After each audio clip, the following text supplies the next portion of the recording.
오늘 아침에 일부 예배 시간에 또 이렇게 이제 2부 이렇게 앞에서 기도하시고 또 찬양하시는 분들 이렇게 들으면서 어젯밤에 와가지고 제 설교 원고를 보고 갔나 보다 이제 그런 생각을 이렇게 했습니다. 하나님의 은혜를 주셔서 우리 안에 정말 오직 주님 외에는 소망이 없다는 그 마음을 나눌 수 있도록 인도하시는 것을 인해서 정말 감사합니다. 오늘 이 시대 여러분이 이렇게 살아가시면서 여러분들은 무엇을 느끼고 무엇을 보고 또 어떤 것들을 경험하며 여러분 살고 계십니까? 많은 것들이 혼란스럽습니다. 어떤 선택, 어떤 결정을 해야 될지 때때로 두려움이 있습니다. 2016년도 우리에게 주셨던 그 도전의 말씀이 있습니다. 그것은 다윗처럼 하나님의 마음에 합한 사람으로 사는 것, 그런 사람으로 성숙해 가는 것, 그것이 2016년 우리에게 주셨던 하나님의 도전입니다. 벌써 12월이 되었고 이제는 한 번쯤 이 12월에 나는 정말 주님을 닮아가고 있는가, 나는 다윗처럼 하나님의 마음에 합한 사람, 조금이라도 그렇게 닮아가고 있는가를 우리가 점검해 봐야 될 때가 되었습니다. 그러지 않으면 어쩌면 이것을 돌아보고 제대로 다시 우리가 돌이키지 않으면 어쩌면 2016년도 그냥 우리에게 아무런 의미 없이 지나가 버릴 수밖에 없다는 것입니다. 이 시편 40편에 어쩌면 감사와 찬송의 시입니다. 그러나 이 시편 40편 1절부터 3절에 보면 정말 다윗은 자기가 감당하기 힘든 어떤 상황, 그 혼란스럽고 두려움에 사로잡혀 있는 그런 모습, 그것들을 가지고 하나님 앞에 나아가는 모습이 나와 있습니다. 우리는 이 시대에 정치적으로 혼돈스럽고 이념적으로 갈등이 있고 경제적인 이해관계, 또 무너져가는 가정, 가속화되는 어떤 자연재해, 거기에다가 영적으로도 참 혼돈스러운 그런 시대를 살고 있습니다. 그러나 분명하게 보는 것은 이 모든 혼란, 이 모든 두려움에 근원이 있습니다. 그것은 우리의 죄악의 결과라고 하는 것입니다. 예수 그리스도께서 이미 2000년 전 십자가에 못 박혀 죽으시면서 마지막 고개를 떨구실 때 다 이루었도다 그렇게 말씀하시고 우리의 모든 죄를 다 담당하셨음에도 불구하고 여전히 수많은 사람들이 예수 그리스도에 대해서, 영원한 소망에 대해서, 우리 가운데 누구도 빼앗아갈 수 없는 이 평강을 주시는 그 주님에 대해서 발견하지 못하고 혼돈 가운데, 아픔 가운데, 절망 가운데 있다는 것이 참 마음이 아픕니다. 얼마 전에 그 야후의 그 뉴스에 이렇게 한 여자가 굉장히 그 두려움에 떨면서 이렇게 무너진 그 집 앞에서 이렇게 고양이를 안고 있는 그런 이렇게 사진이 하나가 떴습니다. 근데 그 기사 내용이 이런 것입니다. 미국 남부의 재앙이라는 그런 기사입니다. 플로리다부터 이쪽 그 어디입니까? 그 뉴올리언스까지 그 남부 지역에 흑인들이 많이 살고 있는 그런 지역에 홍수, 가뭄, 화재, 토네이도, 폭풍, 이런 것들이 너무 많이 밀어닥쳐서 뭐 집이 무너지고 쓰러지는 것을 넘어서 사람들이 두려워할 만큼 그런 재앙에 대한 그런 두려움이 거기 밀려오고 있다라고 하는 것입니다. 거기에 그런 어떤 자연재해뿐만 아니라 누군가 총을 들고 와서 계속해서 쏘는 것입니다. 이 살인자, 이렇게 뭐랄까요, 이 총을 들고 와서 그 무작위로 난사하는 이런 사건들이 미국 전역에서 거의 뭐 미국에 살고 있는 저희는 거의 매일매일 그런 소식을 듣는 것처럼 그런 일들이 우리 가운데 많이 일어나고 있는데, 그런 살인당할 것에 대한 그런 두려움까지도 사람들을 사로잡고 있다라고 하는 것입니다. 저는 지난 주일에 이렇게 아침에 일부 예배 오다가 교통사고를 경험했습니다. 뭐 경험했다기보다는 제가 낸 겁니다. 여러분 너무 신나하시네요. 제가 교통사고를 당했다니까. 저도 너무 신납니다. 사고를 당했지만 살아있으니까요. 제가 지금도 이렇게 사진을 보면 이렇게 뭐 놀랍니다. 다 이렇게 이제 그 사진 보고, 제가 지금까지 페이스북에 글을 쓴 것 중에 가장 많은 조회수, 가장 많은, 그걸 왜 좋아요를 클릭하는지 모르겠네, 사람들이. 물론 거기 안타깝다고 이렇게 슬픈 표정을 지은 분들도 참 많이 계시지만 300개가 넘는 댓글과 뭐 하여튼 여러 곳에서 막 연락들이 왔어요. 그런데 이제 난 살아있다고, 그래서 이제 이렇게 다시 글을 남겼습니다. 어쨌거나 한번 사고를 당하고 나니까요, 두려운 거예요. 계속 브레이크도 밟고요, 더 많이 살펴보고요. 스피드도 느려지고, 교통경찰한테 티켓 한 장만 띄어도 그렇잖아요. 상당히 오랜 기간 동안. 여러분, 이 두려움은 뭔가 내가 지금까지 경험했던 어떤 일들을 통해서 오는 것입니다. 이런 혼란스러움도 내가 지금까지 경험했던 여러 가지 일들이 너무 복잡해서 더 이상 내 판단력이 흐려지는 것입니다. 모든 것이 엄청나게 발전하고 편안해지고, 더군다나 이 미국이라는 가장 경제적으로 문화적으로 발달된 그런 문화권에서, 그런 나라에서 살고 있는 우리에게도 이런 두려움과 혼란이 있다라고 하는 것은 세상이 더 이상 우리에게 평안을 줄 수 없고, 세상의 그 어떤 것이 우리의 두려움을 내어쫓을 수 없다라고 하는 것입니다. 광화문 광장에 100만 명이 모였다, 150만 명이 모였다, 200만이 모였다, 사람들이 이야기합니다. 각종 SNS를 통해서 대통령의 하야 문제를 이야기하고, 정치적으로 나는 이런 결정을 가지고 있다고 이야기하는 사람들의 이야기들을 듣습니다. 그러나 대부분 거기 나오는 수많은 이야기들을 보면 나는 아무 잘못도 안 했다는 것입니다. 저 사람이 잘못했고, 저 사람이 문제고, 이게 문제고, 저게 문제고, 나는 옳다고 하는 생각으로 가득 차 있는 그런 독설 같은 모습들을 봅니다.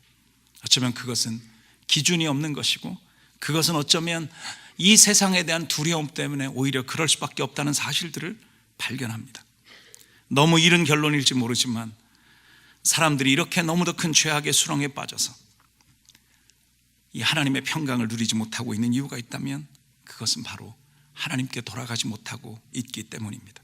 성경은 이 죄악에 빠진 이 세상, 죄악에 빠진 이 사람들을 향해서 이 진흙탕 같은 그 수렁과 비교해서 이야기하고 있습니다. 오늘 성경 본문 이사야서 40장, 다윗이 자신이 당하고 있는 어려움들을 놓고 기도하면서 자기 자신을 깊은 수렁에 빠져 있다고 표현하고 있습니다.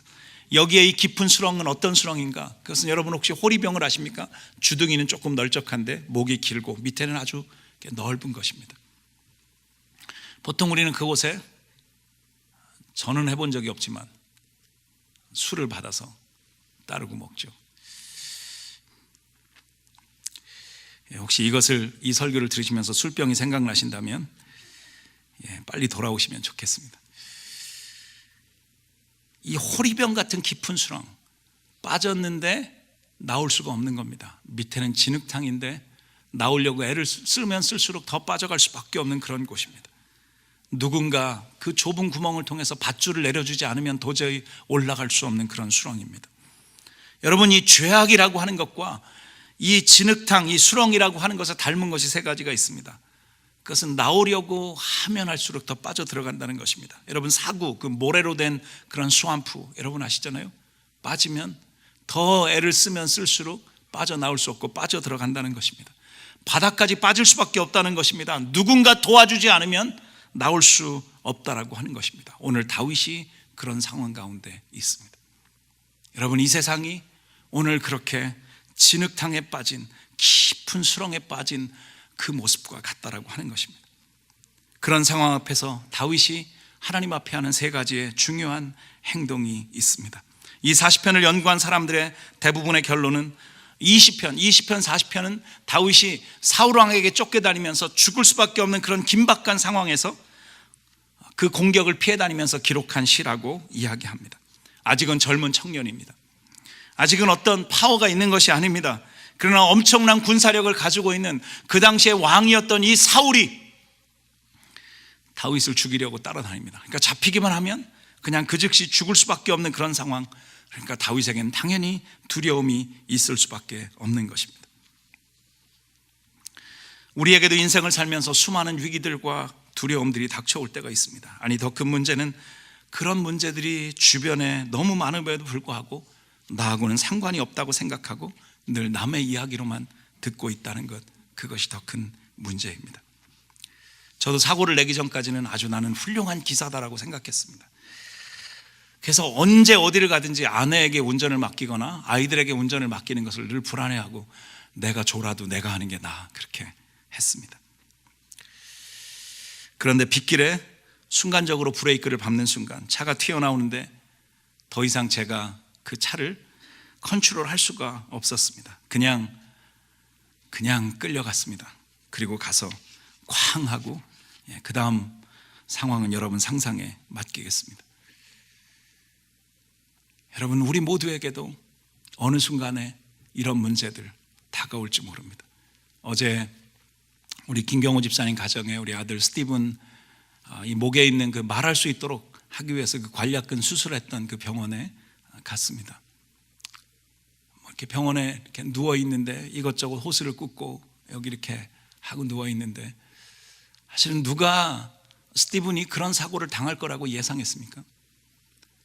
그것도 보통 사고가 아니라 이 패스파인더 길에서 내려오던 그 차, 너무도 엄청난 속도로 달려오다가 그냥 운전석에 앉아있는 이 스티븐을 그대로 들이받고, 정말 당연히 이거는 사람이 죽었다고 생각할 수밖에 없는 상황이었는데, 물론 그런 상황에서 하나님 그래도 살려주시고 이만큼 한 것도 너무 큰 은혜이지만, 여러분 누가 그것을 예상할 수 있었겠습니까? 또 주변에 우리 장로님 또 집사님들 그 암 때문에 고민하고 기도하시는 분들이 있습니다. 누가 우리에게 이런 상황이 있을 것이라고 예상했겠습니까? 어쩌면 나는 괜찮다고 생각했었는지 모릅니다. 그러나 어느 날 우리에게 하나님은 우리를 깨우시기 위해서 이런 일들을 행하신다라고 하는 것입니다. 여러분, 중요한 것은 오늘 다윗이 그런 엄청난 상황과 두려움 앞에서 어쩌면 다윗이 하나님의 마음에 합한 사람으로 설 수 있었던 것은 다윗의 태도가 우리와는 달랐다는 것입니다. 다윗은 그 문제들을 끌어안고 한탄만 하고 앉아 있을 수 없었습니다. 다른 사람들만 욕하고 탓하고 그렇게 있지 않았습니다. 그는 그 문제들을 가지고 당당하게 하나님 앞에 나아갑니다. 여러분, 요한일서 5장 4절의 말씀을 기억하십니까? 대저 하나님께로서 난 자마다 세상을 이기느니라. 세상을 이긴 이기는 것이니 이것이 우리의 믿음이니라. 여러분, 믿음은 무엇인가? 우리의 문제들을 하나님 앞에 가지고 나아가는 것입니다. 다윗은 믿음의 사람이었습니다. 그래서 다윗은 하나님 앞에서 그 엄청난 두려움들 앞에서 이런 세 가지의 행동을 합니다. 첫 번째는 인내를 가지고 하나님을 기다립니다. 1절에 이렇게 말합니다. 내가 여호와를 기다리고 기다렸더니. 여러분, 다윗이 주로 도망을 다녔던 그곳은 사해바다가 있는 서쪽편의 광야입니다. 사막입니다. 그저 돌산들만 있는 그런 곳입니다. 몇 개의 동굴들만 있는 그런 곳. 저도 그 지역을 가본 적이 있습니다. 너무 뜨겁고 목마르고 어느 곳에도 소망이 없는 것처럼 말라있는 그런 땅. 아마 수천 년 전에 그곳은 도저히 사람들이 제대로 살 수 없는 그런 지역이었을 것입니다. 그러나 다윗은 그곳에서 하나님을 기다리고 또 기다립니다. 여러분, 기다린다는 것은 쉬운 것은 아닙니다. 저희 교회는 추수감사절 이후에 우리 셀목자분들이 거의 한 달 동안 연말까지 셀목자분들이 새벽에 설교하고 간증하십니다. 물론 힘들어 하시는 분들도 많이 계시지만 그러나 그 간증을 들으면서 참 많이 은혜를 받습니다. 여러분, 할 수 있다면 새벽에 오셔서 셀목자들이 나누시는 그 간증과 설교를 여러분 함께 듣고 기도하시면 좋겠습니다. 근데 이번에 가장 먼저 그 설교를 시작하신 분이 김철수 집사님이십니다. 근데 이제 설교가 끝나고 이제 밖에서 만났습니다. 김철수 집사님 첫 이야기가 속이 시원하다. 매는 먼저 받는 게 훨씬 더 좋다고. 더 이상 자기 설교가 오는 그날까지 기다리지 않아도 된다는 거예요. 기다린다는 것은 때로 두려움이 함께 있다는 것입니다. 여러분, 기다린다는 것은 엄청난 인내를 요구하기도 합니다. 기다린다는 것은 때로 나로 하여금 분노하게 만들 때도 있습니다. 기다린다는 것은 때로 나로 하여금 어떻게 해야 될지 주저하게 만들고 오히려 더 많은 혼란에 빠지기도 합니다. 그럼에도 불구하고 다윗은 기다리고 기다렸습니다. 누구를? 하나님이 응답하실 때까지. 우리는 때때로 많은 것들을 기다리는데 너무도 한계로 가득한 사람들의 도움들을 기다립니다. 대박을 기다리죠. 혼돈의 시대일수록, 두려움에 가득 찬 시대일수록 우리는 하나님을 기다릴 줄 알아야 합니다. 우리는 이미 경험을 통해서 어떤 나라도, 어떤 왕들도, 어떤 대통령도 완벽했던 사람은 없었습니다. 우리가 오직 기다리고 기대하고 바라봐야 될 분은 하나님 한 분밖에 계시지 않습니다. 그리고 다윗은 그 기다리며 다른 것을 한 것이 아니라 하나님께 부르짖어서 기도합니다. 귀를 기울이사 나의 부르짖음을 들으셨도다. 부르짖다라고 하는 것은 큰 소리를 외치면서 도움을 청하는 것입니다. 며칠 전 밤에 저희 아이가 이렇게 거실에서 자다가 저희도 이제 불 다 끄고 들어가서 이렇게 자고 있는데 갑자기 소리를 막 지르는 거예요. 엄마, 엄마 빨리 나와보라고. 그래서 저희가 자려고 다 누웠다가 막 이게 무슨 일인가 하고 막 튀어나왔습니다. 나왔는데 아이가 창문을 가리키면서 저기 뭐가 있다고, 뭐가 와가지고 이렇게 보고 있는 거예요. 그래서 보니까요, 그 너구리들 2마리가 와가지고 저희 그 창문 앞에 그 어느 분이 그 홍시 감을 주신 게 있어가지고요, 그거를 이제 홍시가 되게 하려고 창문 앞에 내놨는데 이 2마리가 와가지고 그거를 열심히 먹고 있는 거예요.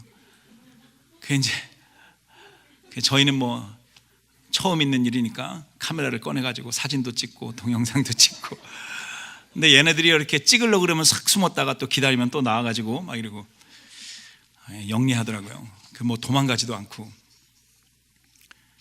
여러분, 위험한 일이 있으면 부르짖는 것입니다. 그런데 우리는요, 때때로 이 부르짖으면, 기도하면 응답하시는 그 하나님으로 우리가 알면서도요, 부르짖지 않아요. 그냥 언젠간 되겠지. 아닙니다. 하나님은 우리로 부르짖기를 원하십니다. 에레미야 33장 3절 말씀, 너는 내게 부르짖으라. 내가 내게 응답하겠고 내가 알지 못하는 크고 비밀한 일을 내게 보이리라. 여러분, 그런데 그 앞에 뭐라고 말씀하십니까? 같이 한번 읽으실까요? 이를 행하는 여호와, 시작. 이를 행하는 여호와, 그것을 지어 성취하는 여호와, 그 이름을 여호와라는 자가 이같이 이르노라. 너는 내게 부르짖으라. 내가 내게 응답하겠고 내가 알지 못하는 크고 비밀한 일을 내게 보이리라. 아멘. 그분이 우리 송 목사님 지난주에 말씀 전해주신 대로 지금도 일하시는 분이십니다. 그런데 어떻게 일하시는가? 우리가 부르짖고 기도할 때 우리 가운데 일하시는 분이라고 하는 것입니다. 왜 하나님이 부르짖으라고 하실까? 부르짖는다는 것은 당연히 간절함이 있다는 것입니다. 절박하다는 것입니다. 하나님 당신 외에는 소망이 없다라는 우리의 믿음의 고백인 것입니다. 그리고 저는 여러분들이 부르짖어서 기도하기를 소원하는 것이 하나가 있는데, 우리의 믿음이 당연히 하나님 앞에서도 표현되어져야 되지만 사람들 앞에서도 당당하게 선포되어져야 된다고 하는 것입니다. 때때로 기도하는 것, 그것은 내가 살아계신 하나님이 어떤 분이신지를 선포하는 것입니다. 우리 환우들을 위해서 기도할 때마다 이렇게 기도합니다. 치료하시는 하나님, 치료하시는 하나님, 지금 반드시 고쳐주시는 하나님, 우리의 기도를 신실하게 들어 응답하신 하나님, 이 아들을, 이 딸을 하나님 고쳐주십시오. 우리가 그렇게 부르짖어서 하나님 앞에 기도할 때 함께 듣는 모든 사람들이 동일한 믿음을 가지고 하나님 앞에 나아가는 것들을 봅니다. 우리의 믿음이 그저 속삭이는 믿음, 그저 나만 간직하고 있는 그런 믿음이 아니라 부르짖어 기도하며 그 믿음이 선포되어지고 사람들에게도 당당하게 우리 하나님이 어떤 분이신지 여러분들의 믿음의 선포를 통해서 드러날 수 있기를 원합니다. 세 번째로, 다윗은 하나님 앞에 찬양합니다. 다윗은 그 곤란함과 그 어려움, 그러나 그가 부르짖어서 하나님 앞에 기도하고 그 모든 것들을 하나님 앞에 맡기고 이 모든 것들이 응답되어진 것을 믿음으로 인정하고 하나님을 찬양하기 시작합니다. 이전에 불렀던 노래가 아니라 날마다 하나님이 새로 오신 것처럼 새 노래, 뉴송을 부르고 있는 것입니다. 이전에 불렀던 노래가 아니라 정말 마음의 중심에 터져나오는 그런 새 노래. 찬양에는 한 가지의 중요한 원리가 있습니다. 그것은 자발성의 원리라고 하는 것입니다. 내가 스스로 하고 싶어서 하는 것입니다. 오늘 본문을 자세히 보면 하나님이 본문 말씀에 이렇게 기록하고 있습니다. 다윗의 입에 하나님이 새 노래를 넣어주셨다, 부어주셨다, 이렇게 되어 있습니다. 그냥 이렇게 조금 이게 아니라요, 여러분, 이 부어주셨다, 여기 성경 말씀 한번 부르실래요? 새 노래 곧 우리 하나님께 올릴 찬송을 내 입에 두셨다. 이 원어적인 의미는요, 이렇게 입에다가 그냥 이렇게 확 부어준 거예요. 이렇게 노래를 안 하면 안 되도록 너무 큰 감격과 감동을 하나님이 주셨다는 거예요. 그런 확신을 이렇게 주셨다는 것입니다. 저는 여러분 안에 억지로 부르는 찬양이 아니라, 제가 때때로 찬양 인도하면서 안타까워서 막 이렇게 소리를 칠 때가 있습니다. 어떤 분들은 조용히 찾아와가지고, 목사님 그렇게 안 하셔도요, 우리가 될 때 되면 손 들어요. 그러니까 그 자꾸 일어나라고 하지 말고, 좀 박수 치라고 하지 말고, 그거 목사님 혼자 소리 지르면 되지 왜 우리까지 이렇게 소리 지르라 그러냐고. 근데요, 때때로 안타까운 거예요. 찬양은요, 그냥 가만히 부르는 노래가 찬양이 아니에요. 우리의 믿음을 선언하고 선포하는 거예요. 자랑하는 거예요. 그냥 속삭이라고 찬양을 주신 게 아니에요. 물론 여러분 개인적으로 내가 속삭이면서 하나님과 깊이 친밀한 노래를 부를 수도 있을 것입니다. 그러나 성경적인 찬양의 의미는 선포하는 것입니다. 하나님을 자랑하는 것입니다. 그래서 손도 좀 드시라고, 일어서시라고, 좀 춤도 추면 안 되겠냐고, 여러분 같이 그렇게 하나님 앞에 감격하는 찬양이 여러분 안에 회복되어지기를 간절히 원합니다. 어제 저녁에 저희 레위교구 그 셀목자분들 모임이 저희 연말과 또 이제 성탄 이렇게 해서 모였습니다. 어제 뭐 모이다 보니까 네 가정이 12월 달에 결혼 기념일이 있어가지고, 그래서 이제 결혼 하여튼 뭐 10주년, 11주년, 40몇 주년, 뭐 30몇 주년 막 이렇게 하여튼 감사하는 시간들을 가졌습니다. 근데 이제 첫 가정이 이렇게 처음에 왔는데요, 아이가 따라 들어왔어요. 아이들 둘이. 근데 그 아들이 아빠를 딱 붙들고, 아빠 재미없을 것 같아. 예, 목사님 집에 오니까 재미없다는 게 확 느껴졌나 봐요. 그러니까 아빠 재미없을 것 같아. 근데 이제 아이들이 올 걸 예상하고 이제 저희 집 안방에다가 이제 TV를 들여놓고 제가 이제 컴퓨터에다가 이렇게 아이들 볼만한 걸 다 찾아가지고 이제 딱 준비를 해놨거든요. 그래서 이제 오자마자 이제 제가 방으로, 잠깐만 일로 와봐. 그래서 이제 방으로 딱 들어가서 너 보고 싶은 거 찾으라 그랬더니 갑자기 입이 쫙 벌어지면서 이거 보겠다고. 이제 그거를 틀어주는 순간 그 다음부터 밖으로 나오질 않는 거예요. 그냥 그거에 탁 붙들려가지고 뭐 나중에 온 우리 호집사님네 수진이까지도 거기 들어가가지고, 얘가 그렇게 잘 어울리거나 그런 게 아니었는데 거기 들어가서 너무 재미있게 놀고 있는 거예요. 여러분 뭔가 이렇게 좋은 거, 감격한 게 있으면요, 제가 들어가서 물어봤어요. 괜찮아? 재미있어? 몇 번을 들어가서 물어봤는데 다 한결같이 대답이 재미있다는 거예요. 그렇게 나중에 이렇게 만드는 거 줬는데요, 그때는 물어보는데 쳐다보지도 않아. 그거 가지고 그냥 열심히 노느냐고. 감사하다고, 고맙다고, 재미있다고 이 반응하는 것이요 너무 감사한 거예요. 여러분 하나님 앞에 나오면서 더 이상 세상에 내가 가졌던 이런 즐거움은 없을 거야 그렇게 생각하십니까? 여러분 하나님이요 너무 풍성한 것들, 좋은 것들을 여러분들을 향해서 예비하고 계시고 이미 주고 계십니다. 중요한 것은 내가 믿음으로 하나님 앞에서 그것들을 취하고 믿음으로 그 일들에 대해서 하나님 앞에 찬양하기 시작할 때, 여러분 그 하나님의 그 약속들이 여러분 가운데 능력으로 나타나게 될 것을 믿습니다. 다윗이 이렇게 하나님 앞에 세 가지를 행했을 때 하나님은 이 다윗에게 꽃배기로 6가지의 일을 행하십니다. 하나님은 첫 번째로 이 다윗에게 귀를 기울이십니다. 귀를 기울인다. 하나님이 진짜 듣고 싶은 그 마음으로 들으신다는 거예요. 우리가 이따가 설교 후에 찬양하겠지만 우리의 작은 신음에도 하나님은 귀를 기울이십니다. 오늘 일부 예배 시작할 때요, 여기가 약간 케이오스였어요. 다 되는데 사운드가 안 나오는 거예요. 저 뒤에 믹서도 되고 다 되는데 마이크 볼륨도 다 올렸고 컴퓨터도 아무 문제가 없는데 소리가 안 나는 거예요. 막 이제 정신없이 이 창고 안에 이쪽 끝에 여기쯤에 앰프가 들어 있습니다. 근데 이제 그게 전원이 나갔을 거다. 그 전원이 나가려면 이렇게 배전반에 이렇게 가끔 저희 교회 전기 상황이 안 좋을 때가 가끔 있는데 그게 이렇게 떨어지면 나가는 거예요. 그러니까 뭐 그게 나갔겠지 이러고 가서 그 문을 열고 들어가서 그걸 다 봤는데 그냥 정상으로 다 돼 있는 거예요. 또 효진 집사님이 가서 막 껐다 켰다 막 했는데 여기는 다 꺼지고 뭐 이런 상황이 됐는데 여전히 소리는 안 나는 거예요. 그래서 저는 이제 또 밖에 있는 배전반에 가가지고 또 뭐가 문제가 있나 이러고 이제 다 스위치들을 다시 점검을 했는데 아무 문제가 없는 거예요.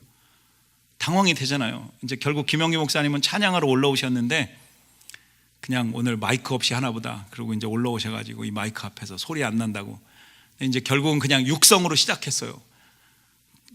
김영기 목사님 목소리도 작으신데 크게 해보시려고 애를 쓰시면서, 근데 제가 저 뒤에 서가지고 방법이 없으니까 이렇게 기도했어요. 제가 그런 경험들을 많이 했거든요. 하나님 지혜를 주십시오. 이게 뭐가 문제가 생겼는데 우리가 알지 못하겠습니다. 기도하고 다시 한번 가보자. 저기로 뛰어갔는데 효진 집사님도 같이 뛰어오시더라고요. 이제 그 안에 들어갔는데 여전히 원인이 안 보이는데 그냥 그 스위치들을 다시 한번 켜보라고 근데 진짜 보니까요, 앰프 6개가 그 안에 들어있는데 누가 그 스위치를 다 꺼놓은 거예요. 그거는 절대로 우리가 끄지 않거든요. 근데 6개 스위치를 누가 차례대로 다 내려놨어요. 와, 하나님이 오늘도 설교 잘하라고 이렇게 예화를 주신 것 같아요. 순간적으로 기도했는데 저는 하나님이 응답하셨다고 믿습니다. 혹시라도 여러분의 꺼져 있는 믿음의 스위치, 기도하는 스위치, 우리의 이 작은 신음에도 응답하시는 그 하나님을 향한 그 갈망의 스위치, 여러분 그것이 내려가 있다면 여러분 올리시기 바랍니다. 우리가 기도하면 하나님 들으십니다. 하나님은 지금도 여러분에게 귀를 기울이고 계십니다. 역대하 7장 14절부터 내 이름으로 일컫는 내 백성이 그들의 악한 길에서 떠나 스스로 낮추고 기도하여 내 얼굴을 찾으면 내가 하늘에서 듣고 그들의 죄를 사하고 그 땅을 고칠지라. 이제 이곳에서 하는 기도에 내가 눈을 들고 귀를 기울이니 이는 내가 이미 성전을 택하고 거룩하게 하여 내 이름을 여기에 영원히 있게 하였음이라. 내 눈과 내 마음이 항상 여기 있으리라. 솔로몬이 성전을 완공하고 하나님 앞에 봉헌하며 예배할 때 하나님이 솔로몬에게 하시는 말씀입니다. 내가 너희를 향해서 이 성전에서 귀를 기울일 것이다. 여러분 예배하러 하나님 앞에 나올 때마다, 여러분 기도의 자리에 설 때마다 하나님이 약속하신 이 약속, 내가 너희에게 귀를 기울이겠다고 하신 이 약속, 여러분 바라보고 하나님 앞에 나아가시기 바랍니다. 두 번째로, 하나님은 다윗을 수렁에서 건져 주십니다. 깊은 수렁, 아까도 이야기했던 것처럼 그 호리병 같은, 누구도 밧줄을 내려주지 않으면 나올 수 없는 그런 곳. 2010년 8월에 칠레의 광부들이 33명이 지하 갱도 700m가 되는 곳에 갑자기 갱도가 무너지면서 갇힙니다.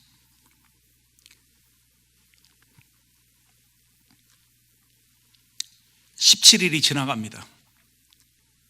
모든 사람들, 밖에 있었던 사람들은 이제는 다 죽었을 것이라고 예상했습니다. 그렇지만 구조대가 한 사람이 끝까지 그래도 구멍을 뚫어보자고 해서 작은 구멍 하나를 통해서 파이프 하나를 내립니다.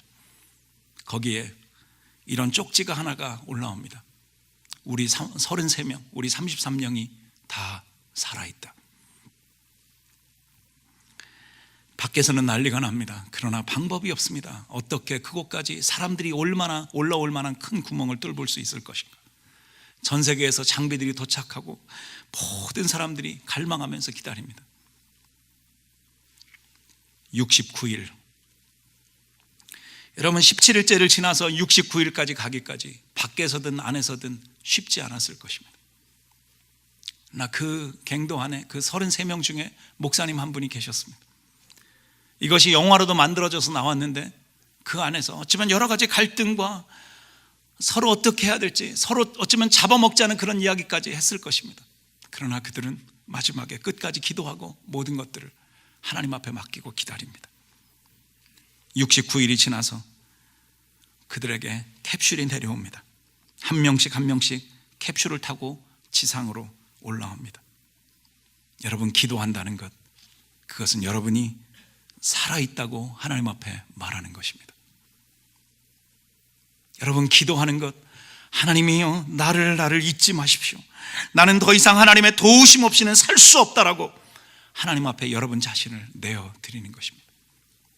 하나님과 관계가 끊어져서 이 단절된 아픔 때문에 여러분, 그러나 기도할 때 하나님과의 새로운 생명선이 연결이 될 수 있다는 사실을 기억하십시오. 하나님은 여러분들이 기도하기 시작할 때 그것에 귀를 기울이시고 여러분들을 수렁에서 건져주시는 분이십니다. 그리고 세 번째로, 하나님은 반석 위에 그를 세우신다고 말씀하십니다. 반석, 예수 그리스도이십니다. 흔들림 없는, 어떤 상황에도 흔들림 없는 반석 되신 예수 그리스도. 우리는 오늘도 나이가 많든 적든 인생이라고 하는 집을, 하나님이 맡겨주신 그 집을 우리가 지어가고 있습니다. 그러나 우리의 인생의 집, 이 영적인 인생의 집을 어떻게 지어가야 될까? 미국에 와서 이렇게 홈디포를 갈 때마다 나도 집 한번 지어보고 싶다, 이런 생각을 할 때가 있습니다. 집을 지으려면 땅이 있어야 되고, 그것도 튼튼한 기초가 흔들림 없는 그런 땅이 필요합니다. 여러분, 여러분의 믿음의 기초, 여러분의 인생의 그 기초가 어디에 세워 있습니까? 예수 그리스도, 예수 그리스도, 그분의 말씀, 그분의 약속, 그분이 우리 가운데 행하신 그 모든 일들, 여러분 그것이 우리 인생의 기초가 되기를 간절히 원합니다. 네 번째로 그분은 우리의 걸음을 견고케 하신다고 말씀하고 있습니다. 우리의 걸음, 걷는다는 것은 움직인다는 것입니다. 살아간다라고 하는 것입니다. 그것을 견고케 하신다라고 하는 것은 우리의 인생의 방향을 흔들림 없이 제대로 가도록 이끌어 주신다는 것입니다. 우리의 인생을 사는 날 동안 두렵지 않게 달려갈 수 있도록, 당당하도록, 담대하도록, 흔들림 없도록 하나님이 능력으로 함께 하신다라고 하는 것입니다. 두려워 말며 놀라지 말라. 나는 내 하나님이 됨이니라. 내가 세상을 이겼다고 말씀하시는 그 하나님의 음성을 여러분 들으시기 바랍니다. 저는 로마서 8장 35절부터 39절의 이 위대한 선포를 너무 감사합니다. 누가 우리를 그리스도의 사랑에서 끊으리요? 환난이나 곤고나 박해나 기근이나 적신이나 위험이나 칼이랴. 기록된 바 우리가 종일 주를 위하여 죽임을 당케 되며 도살할 양같이 여김을 받았나이다 함과 같으니라. 그러나 이 모든 일에 우리를 사랑하시는 이로 말미암아 우리가 넉넉히 이기느니라. 내가 확신하노니 사망이나 생명이나 천사들이나 권세자들이나 현재일이나 장래일이나 능력이나 높음이나 깊음이나 다른 어느 피조물이라도 우리를 우리 주 그리스도 예수 안에 있는 하나님의 사랑에서 끊을 수 없으리라. 아멘. 아멘. 그분은 우리를 그렇게 견고하게 하시는 분이십니다. 그리고 다섯 번째로 그분은 우리의 입에 새 노래를 넣어주시는 분이십니다. 나로 노래할 수밖에 없도록, 나로 즐거워할 수밖에 없도록, 나로 기뻐할 수밖에 없도록 나를 깊은 수렁에서 건지셔서 이제는 더 이상 그 수렁에 더럽고 칙칙하고 두려워하고 주저하고 그런 모습이 아니라 이제는 찬송이 터져나오게 하시는 그 반석 위에서 당당하게 그 길을 걸어가며 세상을 향해서 하나님을 자랑하도록 우리를 만드신다라고 하는 것입니다. 그리고 마지막 여섯 번째는 우리의 간증, 우리의 외침, 우리의 찬양을 통해서 잃어버린 영혼들이 하나님 앞에 돌아오게 하신다는 것입니다. 수많은 영혼들이 여호와를 의지하여 하나님 앞에 나오게 하신다라고 하는 것입니다. 저는 찬양을 하러 이렇게 여러 나라들을 돌아다니기도 하고 여러 도시들을 방문하기도 하고 지금까지도 그런 사역들을 감당하고 있습니다. 찬양 인도할 때마다 하나님 앞에서 이 말씀을 붙들고 기도합니다. 많은 사람이 보고 두려워하여 여호와를 의지하는 그런 찬양. 주여, 내가 노래하는 것이 아니라 하나님이 내 입에 넣어주시는 그 노래, 그것을 부를 수 있도록 여러분에게 또 도전합니다. 여러분이 기왕 하나님을 찬양한다면 감격 없이 따라 부르는 그런 노래가 아니라 정말 감격해서 여러분 안에 살아계신 그 하나님을 자랑하고 선포하는 그런 찬양이 여러분 안에서 터져나오기를 간절히 원합니다. 여러분 무엇에 감격하며 살고 계십니까? 여러분의 환경은 무엇으로 가득 차 있습니까? 찬양으로 둘러싸여 계십니까? 찬양으로 가득 차 계십니까? 하나님은 이스라엘의 찬송 중에 거하신다고 말씀하십니다. 여러분 하나님이 여러분과 함께 하시는 것을 여러분이 느끼는 것을 넘어서 진짜 확신하고 살기를 원하십니까? 찬양하시기 바랍니다. 그 찬양은 하나님의 집이기 때문에 그렇습니다. 이제 마지막으로 한 가지 여러분에게 드리고 싶은 도전이 있습니다. 여러분 세상은 그냥 우리가 무엇인가를 SNS에 외친다고 해서 바뀌어지는 것이 아닙니다. 오늘 예수 그리스도를 믿는 내 믿음의 태도, 내 삶의 그 모습을 통해서 이 세상이 바뀔 수 있다라고 하는 것입니다. 혼돈스럽고 두렵고 절망적인 이 시대, 무엇이 세상을 바꿀 수 있는가? 여러분 다윗처럼 하나님만 바라는 사람, 하나님만 기다릴 줄 아는 사람으로 여러분들이 사시기를 간절히 원합니다. 조급함이 가득 찬 그런 시대에 삽니다. 저는 이렇게 앞에 나와서 이렇게 설교할 때나 이런 때 가끔 고개 숙이고 있는 분들을 이렇게 봅니다. 저를 좀 보십시오. 혹시 고개 숙이고 혹시 핸드폰에서 인터넷으로 박종술 목사가 설교 잘하고 있나, 혹시 이거 뭐 다른 말 하고 있는 거 아닌가, 그래서 혹시 이렇게 검색하고 계십니까? 우리는요 즉각적인 대답을 요구하는 그런 시대에 살고 있습니다. 뭐 금방 찾아봐요. 그러면 이렇게 이치영 집사님 같은 이렇게 의사한테 우리가 찾아가야 되는데 가기도 전에 내가 다 진단 내리고 가서 집사님 여기다 침 놔주시면 안 될까요? 오마이 끝냈습니다.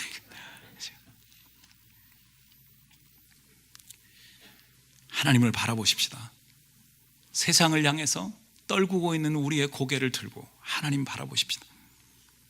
빌립보서 4장 6, 7절은 이렇게 기록합니다. 아무것도 염려하지 말고 다만 오직 모든 일에 기도와 간구로 너희 구할 것을 감사함으로 하나님께 아뢰라. 그리하면 모든 지각에 뛰어난 하나님의 평강이 너희의 마음과 생각을 지키시리라. 아멘. 두 번째는 여러분이 주님의 성품을 가지고 사시라고 도전하고 싶습니다. 성품은 영성입니다. 영성. 주님을 닮은 성품, 그것이 영성입니다. 여러분은 어떤 영성을 가지고 계십니까? 주님이 가르쳐 주신 대로 진짜 주님이 여러분들에게 나누어 주신 그 사랑의 성품, 베드로후서 1장 4절부터 이렇게 말씀을 기록합니다.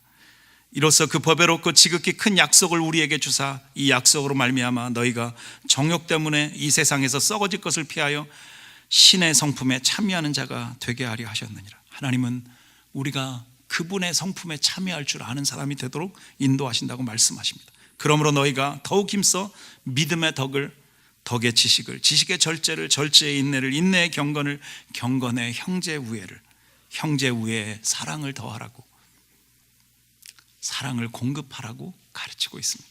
오늘 우리가 그 성품을 가지고 살기를 간절히 원합니다. 마지막으로 한 번 더 도전하고 싶은 것은 여러분 찬양하며 사시면 좋겠습니다. 찬양한다는 것은 하나님을 자랑하는 것입니다. 전하는 자가 전하는 자가 없이 누가 하나님에 관해서 들을 수 있겠습니까? 내가 예수 믿으라고 말로 전하는 것도 소중하지만 내 인생에 하나님을 향한 찬양과 감격이 가득 차 있다면 내 인생에서 예수 그리스도는 자연스럽게 전해질 수밖에 없습니다. 누군가 이렇게 무엇인가를 자랑하면요, 보고 싶어요. 뭔가를 자랑하고 이야기하면 갖고 싶어요. 여러분 안에서 예수 그리스도가 자랑되어지고 선포되어질 때 많은 사람들이 예수 그리스도 앞에 돌아오는 그런 역사가 있게 될 것입니다. 여러분 앞서가지 마시고 이미 주님은 여러분 곁에 계시다는 사실을 인정하고 그분과 동행하는 그런 사람, 우리 안에 가득 찬 분노, 여러분 이런 모든 것들 다 내려놓고 주님의 평강을 이 땅에 이루어가는 하나님의 사람, 주만 바라볼 줄 아는 사람으로 여러분이 사시기를 간절히 원합니다. 함께 기도합니다.